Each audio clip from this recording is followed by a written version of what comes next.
Susannah Project. I came on here today to give you a little bit of information about how we got started. We got started actually about 6 years ago with the idea of Susannah Project, or just a way to send books digitally around the world for pastors who had a really hard time getting those books in country.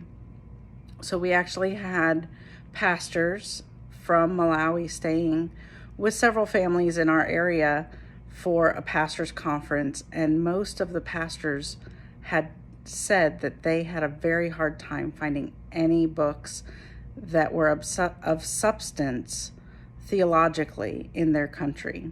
Come to find out, that's the story of many countries outside of Western civilization.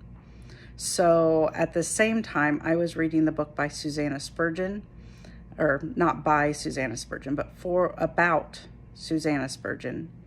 And that book gave me a really good insight into her book ministry that she had in England for poor pastors. And also at that same time, my husband was going through seminary and was able to get all of his theology books and everything within 2 days just by clicking on Amazon's ship button.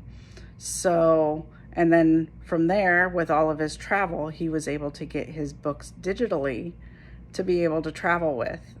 And it just eventually clicked that these pastors need to be able to get books. And the easiest way to get them to those countries is going to be on some sort of device versus shipping hard copy books. We did a lot of research. We found out that shipping the hard copy books was very expensive and hard to do. So we came up with digital. And from there, it just kind of progressed, and 6 years later we are now in 5 countries, soon to be 6, and hopefully more and more. We're making connections and learning more as we go, and I hope that you will stick around with us and help us reach all the many goals that we have for our ministry and for these pastors that we're trying to support.